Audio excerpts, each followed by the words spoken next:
Hello guys, welcome to JK exam cracker. It's me your mentor Vikas Das. तो guys, आज का session हम बहुत ही इंपॉर्टेंट एमसीक्यूज करने वाले हैं गवर्नमेंट एग्जाम एफडब्ल्यूए के रिगार्डिंग। तो ये जो लेक्चर है ये क्रैश कोर्स में काउंट किया जाएगा। जेके एग्जाम क्रैकर के आप ऑफिशियल ऐप पे चेक कर सकते हैं, कोर्स को आप परचेज कर सकते हैं, उसमें भी आपको ये लेक्चर मिल जाएंगे। और साथ ही साथ ये जो लेक्चर है ये metals and non metals chapter के ऊपर है। तो आइए स्टार्ट करते हैं विदाउट वेस्टिंग एनी टाइम। पहला क्वेश्चन बिल्कुल बेसिक सा क्वेश्चन, मुझे लगता है कि आप सब बच्चों को ये आता होगा, आपको आ जाएगा अगर आप रीड करोगे। First question is saying that कि which of the given properties is generally not shown by metals. कहता है इन चारों ऑप्शन में से कौन सी ऐसी प्रॉपर्टी है जो मेटल शो नहीं करते। मैं आपको जनरल बता देता हूं कि कुछ प्रॉपर्टी मेटल की जो मेटल शो करते हैं।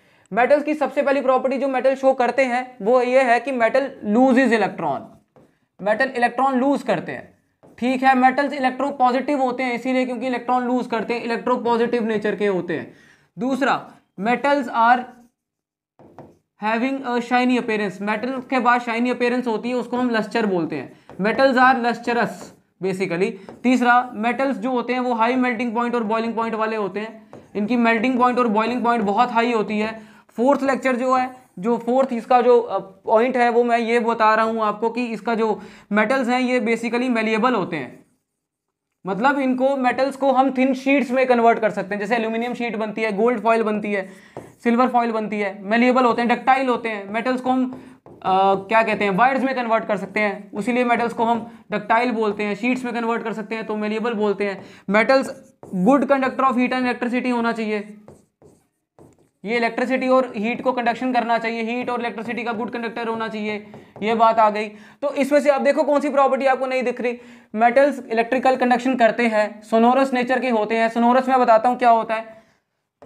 सोनोरस बेसिकली होता है कि जब मेटल्स को हम बीटन अप करें तो मेटल से रिंगिंग साउंड निकले। जैसे हम मंदिर में जो बेल होती है वो बेल रिंग करते हैं, बेल बजाते हैं तो उसमें से रिंगिंग साउंड आती है। दैट साउंड इज वो प्रॉपर्टी जिसकी वजह से वो साउंड प्रोड्यूस होती है, उस प्रॉपर्टी को सोनोरस नेचर बोलते हैं। तो सोनोरस, मेटल सोनोरस होते हैं। डनलेस, डक्टिलिटी, डक्टाइल तो मेटल होते हैं। आंसर बना dullness. Metals are having a shiny appearance, lustre होता है, डल नहीं होते मेटल, ठीक है। तो ये आगे फर्स्ट क्वेश्चन का आंसर ऑप्शन नंबर सी, ये देख लो आप।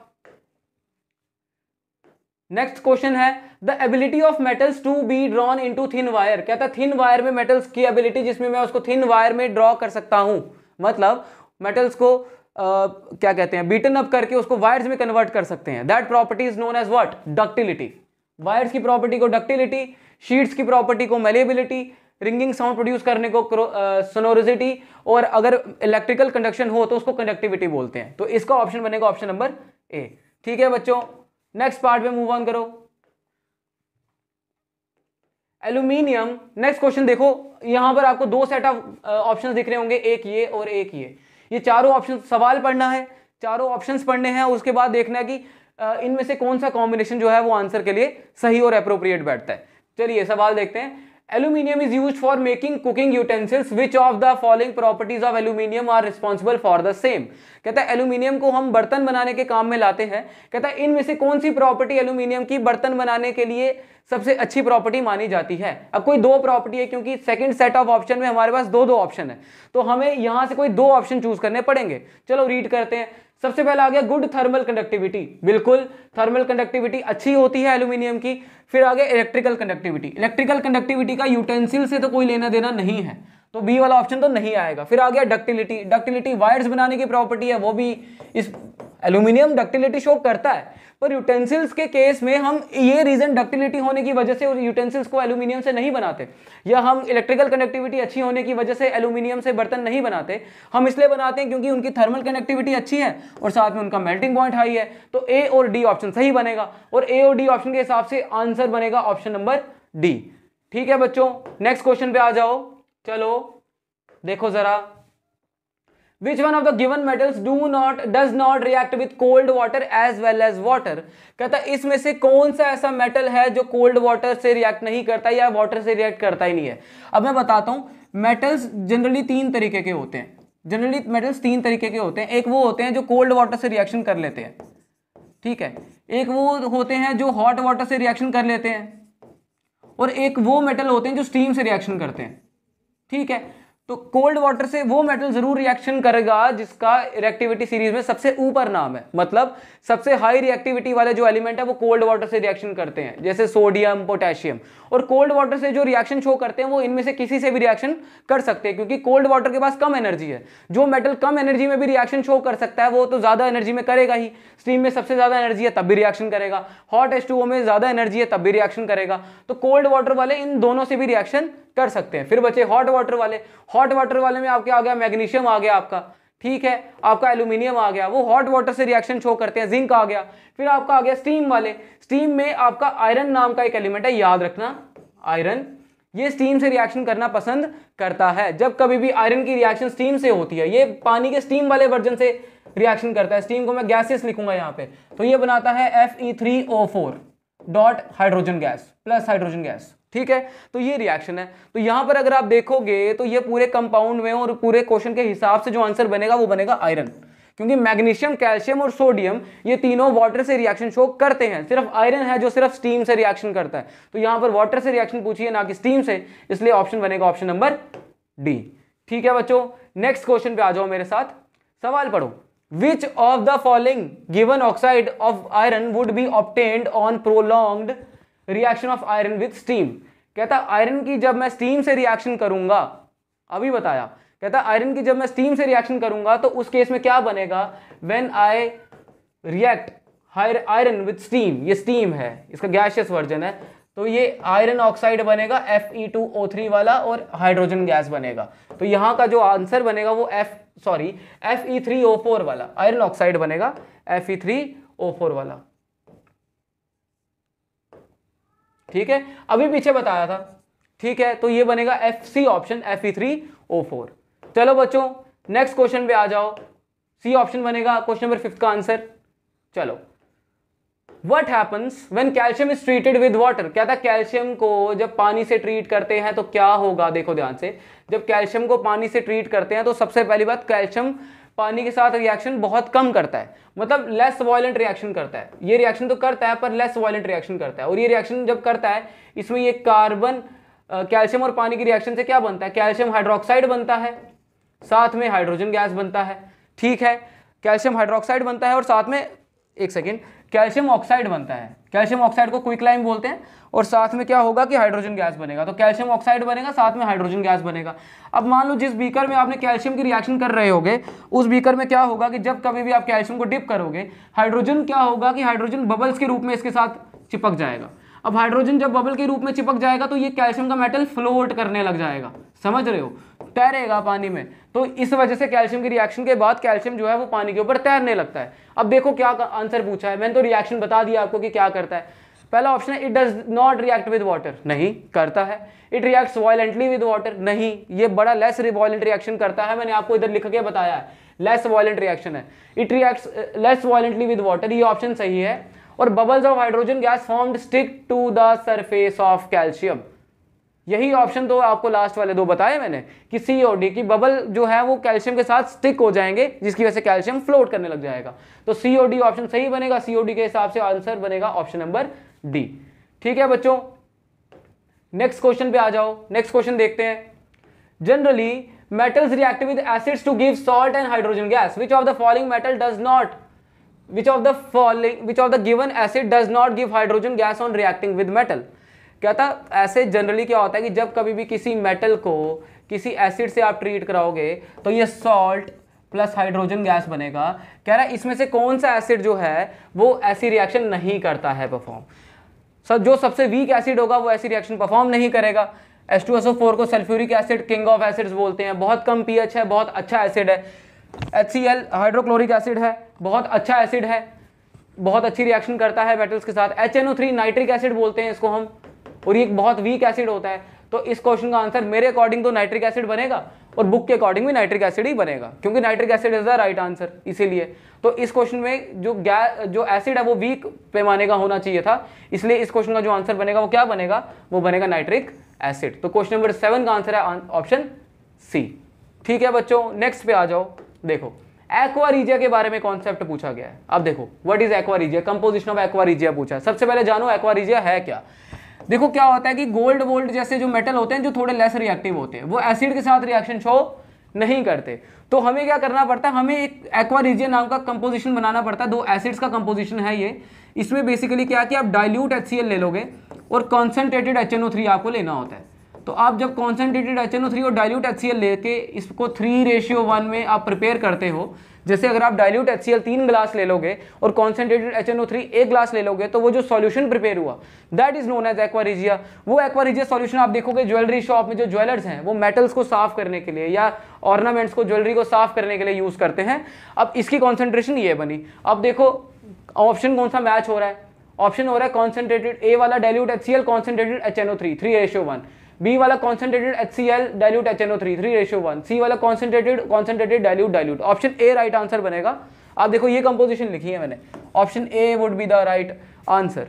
ठीक है बच्चों, नेक्स्ट क्वेश्चन पे आ जाओ। क्वेश्चन नंबर 9 देखो, क्वेश्चन नंबर 9। क्वेश्चन नंबर 9 क्या बोल रहा है, which of the following are not ionic compound. कहता है इनमें से कौन सा कंपाउंड आयोनिक नहीं है। पहले मैं बता देता हूं कि आयोनिक कंपाउंड होते क्या है। आयोनिक कंपाउंड बच्चों वो कंपाउंड होते हैं जिसमें एक हिस्सा मेटालिक होता है, एक हिस्सा नॉन मेटालिक होता है। मेटल वाले हिस्से ने इलेक्ट्रॉन लूज किया होता है, नॉन मेटल वाले हिस्से ने इलेक्ट्रॉन गेन किया होता है। तो इस वजह से एक चार्ज बन जाता है पॉजिटिव जिसको बोलते हैं कैटायन, और एक चार्ज बन जाता है नेगेटिव जिसको बोलते हैं एनायन। और ये कैटायन और एनायन जब आपस में जुड़ते हैं तो इस बॉन्ड को जिसकी वजह से ये जुड़े इसको बोलते हैं आयनिक बॉन्ड। और ऐसे कंपाउंड जिनमें आयनिक बॉन्ड बनते हैं ऐसे कंपाउंड्स को हम बोलते हैं आयनिक कंपाउंड। इसके रेसिप्रोकेट में इसके एक और तरीका है बॉन्डिंग का, जिसमें क्या होता है कि म्यूचुअल शेयरिंग होती है। म्यूचुअल शेयरिंग होती है और ये वाली बॉन्डिंग को हम बोलते हैं कोवलेंट बॉन्डिंग। म्यूचुअल शेयरिंग वाले बॉन्ड को हम क्या बोलते हैं, कोवलेंट बॉन्डिंग।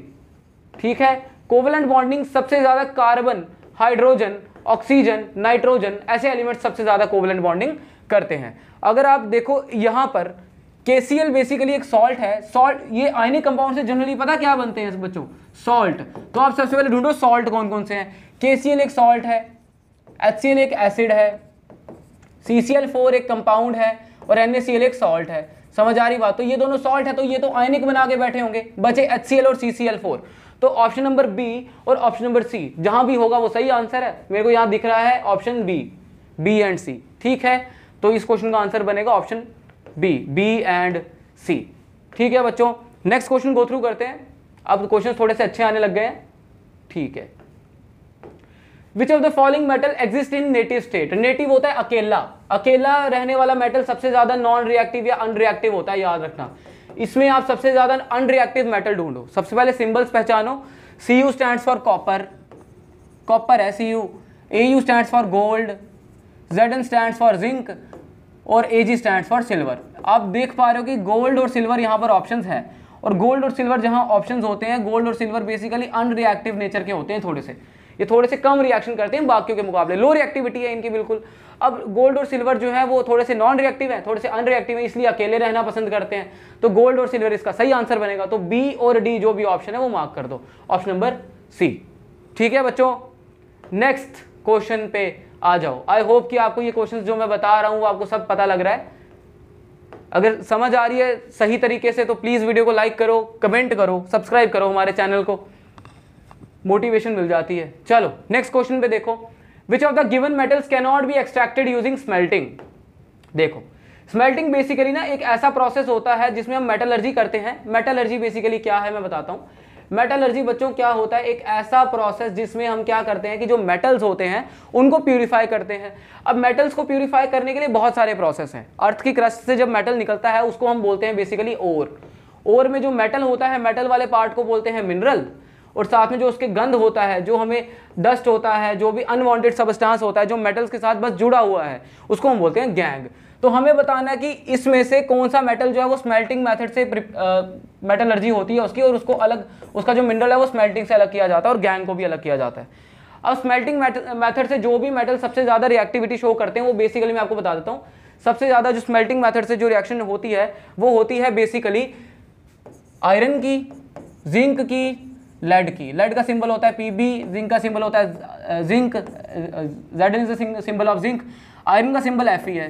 तो अगर आप ये पूरा का पूरा देखो, यहाँ पर तीनों मैंने बता दिए, तीनों जो है स्मेल्टिंग के मेथड्स में सबसे अप्रोप्रिएट होते हैं। स्मेल्टिंग क्या है वैसा तो कोई क्वेश्चन आएगा नहीं वहां पे, है ना। तो इसके अलावा जोन रिफाइनिंग का पूछ सकता है, क्रोमेटोग्राफी का पूछ सकता है, आप अलग अलग डिस्टिलेशन देख सकते हो, फ्रैक्शनल डिस्टिलेशन देख सकते हो, मेथड्स बहुत सारे देख सकते हो। तो इस क्वेश्चन के अकॉर्डिंग मैंने आपको बता दिया कि आयरन, जिंक और लेड सबसे ज्यादा स्मेल्टिंग में होते हैं प्यूरिफाई, तो इस क्वेश्चन का आंसर बनेगा आयरन, लेड और जिंक। तो एल्यूमिनियम इस ऑप्शन में फॉल नहीं कर रहा, इसलिए क्योंकि कैनोड पूछा था तो मेरे लिए ऑप्शन बी सही आंसर बनेगा यहाँ पे। ठीक है बच्चों, नेक्स्ट क्वेश्चन पे आ जाओ। ठीक है, नेक्स्ट क्वेश्चन पे आ जाओ। क्वेश्चन नंबर 12 कह रहा है which among the following given alloys contain non metal as one of its constituents. कहता है कि इनमें से किस मेटल में नॉन मेटल एक कॉन्स्टिट्यूएंट होता है। जैसे मैं ब्रास की बात करूं, ब्रास बनता है कॉपर और जिंक से, याद रखना। स्टील बनता है आपका क्या कहते हैं, आयरन और कार्बन से, कभी कभी निकल, कोबाल्ट, ऐसी चीजें भी ऐड की जाती हैं। गन मेटल जो होता है वो आपका बनता है कॉपर, टिन और जिंक से। तो ये जो है ये बेसिकली ये सारे के सारे मैंने आपको कंपोजिशन बता दी।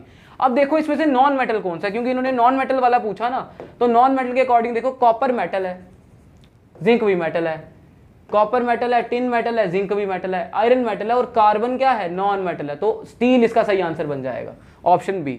समझ रहे हो कि इसमें से कौन सा एलॉय है। एलॉय जिसको नहीं पता मैं बता देता हूं, alloy basically mixture of metal और नॉन मेटल को बोलते हैं। जब दो मेटल्स या उसमें कभी कभी नॉन मेटल भी आपस में मिक्स होकर कोई कंपाउंड बनाता है उसको बोलते हैं एलॉय। और अगर मरकरी का कोई एलॉय आएगा, जैसे अगर Hg का कोई एलॉय बने, तो हमेशा याद रखना उसको एमेलगम बोलते हैं। बहुत सारे सवालों में एमेलगम की बातचीत भी हो सकती है। आपको फा के पेपरों में बहुत बार देखा है कि गवर्नमेंट एग्जाम्स में पूछ लिया जाता है, एमेलगम के ऊपर सवाल आता है। ठीक है, चलो ये वाला क्वेश्चन देखो आप। A student placed an iron nail in copper sulphate solution, he observe the reddish brown coating on the iron nail which is. अच्छा, तो सबसे पहले मैं कुछ बेसिक फैक्ट्स बताता हूँ। जैसे मान लो ये कंटेनर है, इसमें कॉपर सल्फेट सॉल्यूशन है। कॉपर सल्फेट सॉल्यूशन बेसिकली क्या, ब्लू कलर का होता है। ठीक है, ब्लू कलर का होता है कॉपर सल्फेट। इसने कहा कि मैंने ना एक आयरन नेल डिप की, कॉपर में आयरन नेल डिप की। अब ये सॉल्यूशन था कॉपर सल्फेट, तो आयरन की रिएक्शन कॉपर सल्फेट से हो जाएगी। समझ रहे हो, कॉपर सल्फेट से आयरन की रिएक्शन हुई। ये बेसिकली क्योंकि आयरन एक हाई रिएक्टिव एलिमेंट है, तो आयरन क्या करेगा, कॉपर को जाके डिस्प्लेस करेगा, कॉपर की जगह ले लेगा, तो आयरन बनेगा FeSO4 + Cu। अब इसका जो ब्लू कलर है वो कुछ टाइम के बाद इस रिएक्शन होने की वजह से ग्रीनिश कलर में चेंज हो जाएगा। ठीक है, ग्रीनिश कलर में चेंज हो जाएगा। और जब ये रिएक्शन होगी जिसमें ग्रीनिश कलर में चेंज हो जाएगा, ये रिएक्शन हमें पता लग जाएगा कि डन हो गई है, क्योंकि चेंज इन कलर इंडिकेट्स की रिएक्शन परफॉर्म हो गई है। अब इन्होंने बोला कि इन चारों में से कौन सा सिनेरियो होगा। कहता जो रेडिश ब्राउन कोटिंग आई होगी ना आयरन पे बेसिकली एक रेड ब्राउन कोटिंग आई होगी, आयरन के ऊपर एक रेड ब्राउन कोटिंग आई होगी। कहता वो रेड ब्राउन कोटिंग कैसी होती है। कहता वो red brown coating soft and dull होती है, नहीं, वो बेसिकली रफ होती है और बिल्कुल ऐसे जैसे चावल के दाने नहीं होते, ग्रेन्स जैसी होती है। इसको पर ऐसे ग्रेन्स टाइप होगा, ये ग्रेन जैसा। ठीक है, तो इसकी जो कोटिंग होती है वो होती है तो थोड़ी क्या कहते हैं, रफ है, और साथ में ग्रैनुलर होती है। ये स्मूथ नहीं होती, स्मूथ मतलब चिपका हुआ ना, शाइनी होती है।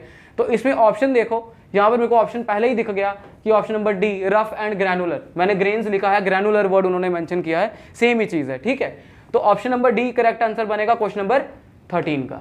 और ये जो टाइप ऑफ रिएक्शन थी, this is basically displacement reaction, ये याद रखना आप। ठीक है, the bronze medals are made up of. कहता जो ब्रॉन्ज मेडल्स होते हैं वो किस किस के बने होते हैं। देखिए जैसे मैंने ब्रास का बताया था, वैसे ब्रॉन्ज का भी बता देता हूं बच्चों। ब्रॉन्ज मेडल बेसिकली कॉपर और टिन का बना होता है। SN स्टैंड्स फॉर टिन और Cu स्टैंड्स फॉर कॉपर, तो कॉपर और टिन का बना होता है। Without wasting any time answer number C mark कर लो। नेक्स्ट क्वेश्चन पे आ जाओ। Silver articles become black on prolonged exposure to air, this is due to the formation of. कहता है सिल्वर ऑक्साइड जो है, सिल्वर ऑक्साइड लिख रहा हूं मैं, सिल्वर मेटल की बात कर रहा हूं अभी फिलहाल। तो कह रहा है सिल्वर मेटल जो है, कह रहा है ये ब्लैक कलर का हो जाता है on prolonged reaction to air. कहता है ऐसा क्यों होता है, ब्लैक कलर की कोटिंग क्यों आती है उसके ऊपर। बेसिकली क्या कि जो सिल्वर है वो एटमॉस्फेरिक सल्फर डाइऑक्साइड से रिएक्शन करता है और Ag2S बनाता है, सिल्वर सल्फाइड बनाता है। तो Ag2S देखो कहां पे है, ऑप्शन नंबर बी मार्क करो 15th में। Without wasting time next question. चलो स्प्रिंट टाइप चल रही है, अच्छे क्वेश्चन आने लग गए अब। Rusting of iron takes place in, कहता है रस्टिंग ऑफ आयरन कहाँ होगा, जहां पर पानी अवेलेबल होगा, सीधी सी बात है, जहां पर मॉइस्चर है वहां पर रस्टिंग होगा, जहां पर हवा है, ऑक्सीजन है, पानी है, वहां रस्टिंग होगा। अब देखो कह रहा है ऑर्डिनरी वाटर, वाटर तो है ना, तो यहां तो होगा, डिस्टिल्ड वाटर होगा, ऑर्डिनरी डिस्टिल्ड ना, इसका ऑप्शन नंबर सी बनेगा बच्चों।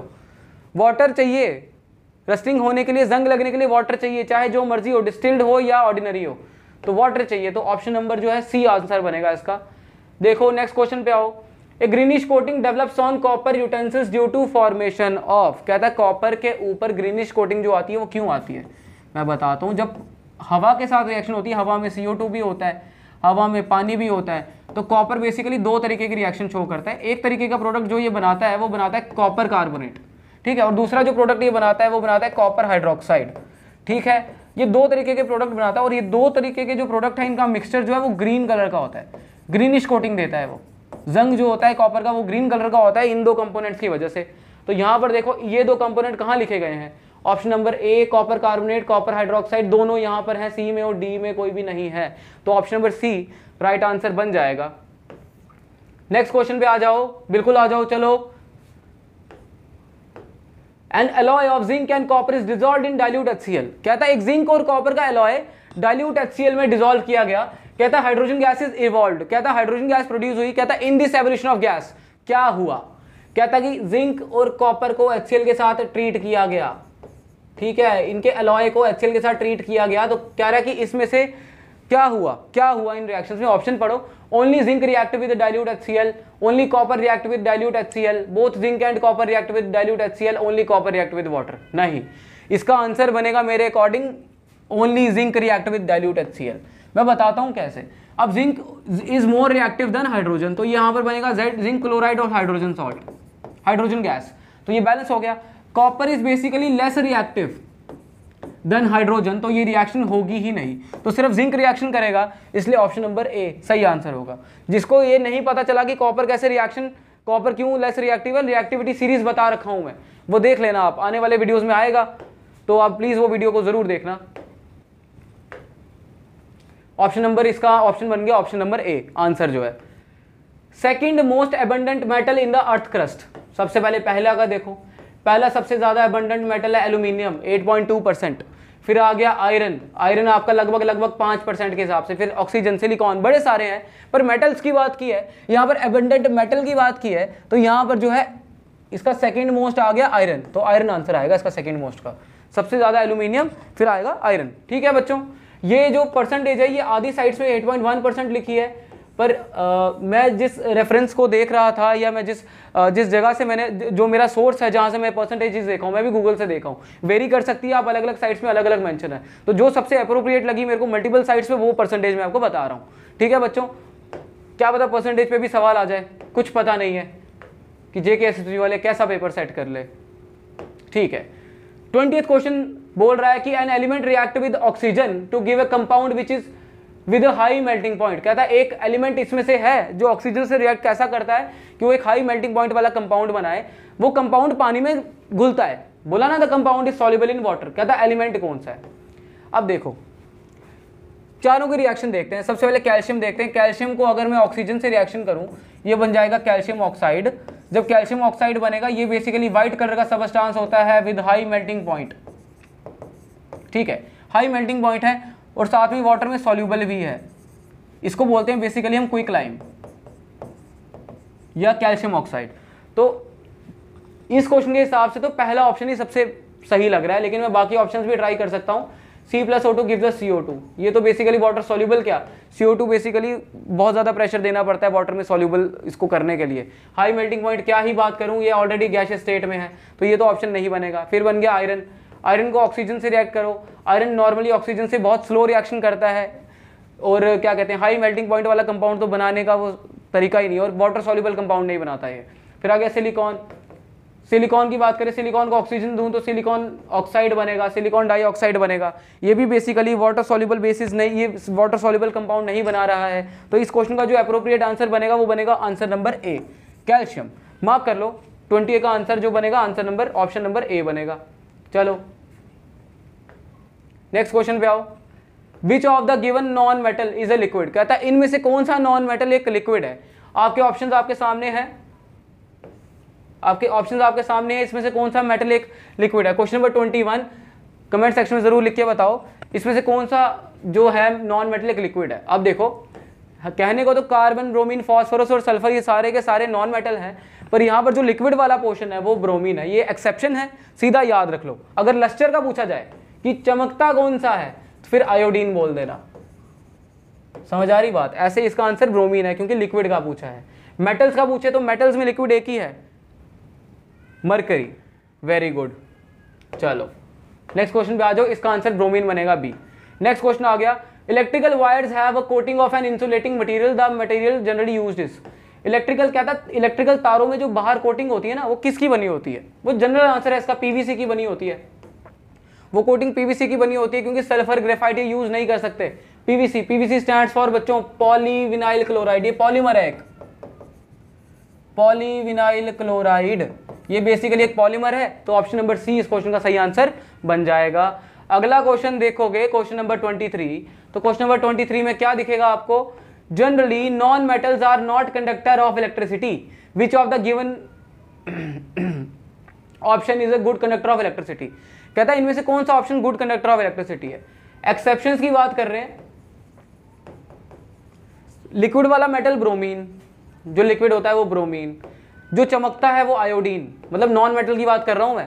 और ऐसा नॉन मेटल जो इलेक्ट्रिकल कंडक्टिविटी करे, मार्क कर देता हूं, ग्रेफाइट। आधे बच्चों को पहले से आता होगा ये आंसर, साइंस बैकग्राउंड वाले, बहुत बेसिक सा सवाल था, क्लास 8 की रेफरेंस बुक से भी लिया जा सकता है ऐसा सवाल, ये 8th 7th में भी पढ़ा दिया जाता है और बड़ी क्लासेस में भी दिखता है सवाल।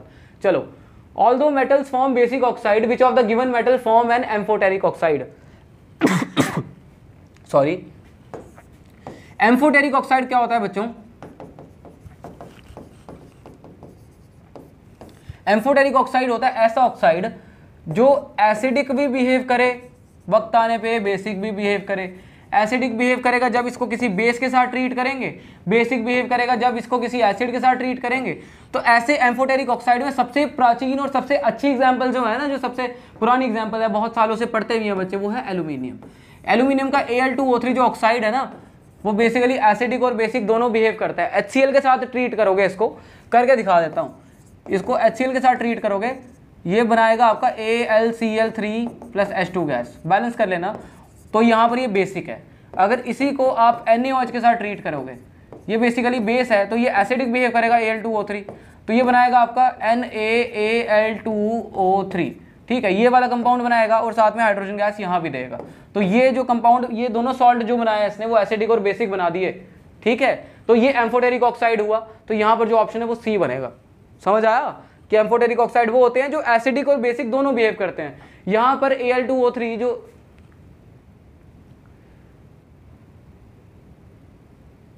ठीक है, Al2O3, मैं बेसिकली बोल रहा हूं आपको, किसके बारे में बता रहा हूं मैं आपको, एक सेकंड रुकना। यहाँ पर मैंने क्या किया, एल्यूमिनियम की रिएक्शन करनी थी। एल्यूमिनियम की रिएक्शन होगी तो Al2O3 + H2 ये बनेगा, एल्यूमिनियम की करनी है। जैसे यहाँ पर किया ना, ये एसिड है, इसके साथ किया तो ये बेसिक बिहेव कर रहा है, ये बेस है NaOH, सोडियम हाइड्रोक्साइड। OH वाले कंपाउंड बेस होते हैं, तो ये क्या बिहेव कर रहा है, ये एसिडिक बिहेव कर रहा है, दोनों कर रहा है, तो एम्फोटेरिक है। तो option number C right answer बन जाएगा, ठीक है। चलो बच्चों, बाकी सबके ऑक्साइड वहां पर बेसिक ही थे, मेटल्स के बेसिक ऑक्साइड होते हैं, याद रखना।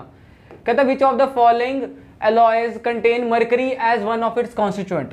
मुझे याद है अभी पीछे कोई क्वेश्चन आया था जिसमें मैंने बताया था एमेलगम, मैंने बताया था कि एमेलगम वो एलॉयज होते हैं जिसमें मर्करी होती है Hg। तो यहाँ पर सीधे बिना टाइम वेस्टेज के जिंक एमेलगम मार्क करो, ठीक है बच्चों। नेक्स्ट क्वेश्चन पे आ जाओ, question number 26, Which among the given statement is incorrect for magnesium metal। कहता है इसमें से कौन सा स्टेटमेंट जो है वो मैग्नीशियम के लिए इनकरेक्ट है। मैग्नीशियम के लिए कौन सा स्टेटमेंट यहाँ पर इनकरेक्ट बोला गया है? तो पहला ऑप्शन है it Burns in oxygen with a dazzling white flame. कहता है ये ऑक्सीजन के साथ बर्न करता है, व्हाइट फ्लेम देने के लिए बिल्कुल करता है। कहता है it reacts with cold water to form magnesium oxide and evolves hydrogen gas. It reacts with hot water to form magnesium hydroxide and evolves hydrogen gas. It reacts with steam to form magnesium hydroxide and evolves hydrogen gas.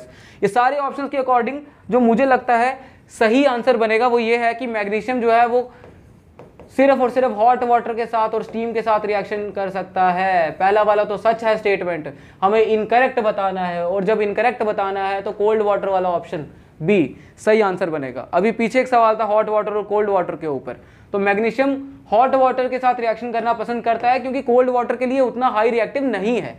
समझ रहे हो? ठीक है, next question पे आ जाओ फिर। alloys are homogeneous mixture of a metal with a metal or non-metal, but among the given alloys contain non-metal as one of its constituent। कहता है इनमें से कौन सा एक ऐसा alloy है जिसमें नॉन मेटल एक कॉन्स्टिट्यूएंट होता है। ब्रास का मैंने आपको बता दिया, कॉपर और टिन होता है। ब्रॉन्ज का बता दिया, कॉपर और ब्रास का बता दिया, कॉपर और जिंक होता है। ब्रॉन्ज का कॉपर और टिन होता है। एमेल्गम में मरकरी होती है और स्टेनलेस स्टील में आयरन और कार्बन होता है। अब कार्बन तो एक नॉन मेटल है ना, तो ऑप्शन नंबर डी सही आंसर बनेगा। एंड में आते आते क्वेश्चन थोड़े आसान हो गए, बीच में चैलेंजिंग हो गए थे थोड़े थोड़े। चलो बेसिक एक्सेप्शंस याद रख लेना। Generally non metals are non lustrous, which of the given non metal is lustrous. अभी बताया आयोडीन यार, अभी बताया, एक्सेप्शन में सारे बता दिए, iodine is the right answer. चलो टाइम वेस्ट नहीं करना है, लास्ट के 2 क्वेश्चंस कंफर्म्ड है, लास्ट के 2 क्वेश्चंस है, ठीक है। Generally metals are solid in nature, which of the given metal is found in liquid state. Liquid state में मिलता है मरकरी, मरकरी का सिंबल होता है Hg, Cr stands for chromium, Fe iron और Na सोडियम, तो मरकरी इसका सही आंसर है, ऑप्शन नंबर डी। ठीक है, नेक्स्ट क्वेश्चन पे आ जाओ। बहुत ही बेसिक सवाल, कुछ बच्चों के देखना ये भी गलत हो जाएंगे। Stainless steel is very useful material for our life, in stainless steel iron is mixed with. कहता आयरन को किसके साथ मिक्स किया जाता है? निकल और क्रोमियम के साथ मिक्स किया जाता है जी, तो ऑप्शन नंबर ए सही आंसर बनेगा। और स्टेनलेस स्टील बनाने के लिए कार्बन भी डाल देते हैं इसमें, ठीक है, तो इसका आंसर जो बनेगा वो ऑप्शन नंबर ए बनेगा। तो इसी के साथ हमारे 30 क्वेश्चंस का सेट खत्म होता है। आई होप कि आपको ये वीडियो समझ आई हो और पसंद आई हो, तो वीडियो को लाइक जरूर करिएगा, कमेंट सेक्शन में कोई डाउट हो तो जरूर बताइएगा। नेक्स्ट मिलते हैं नेक्स्ट वीडियो में, तब तक के लिए thank you so much guys.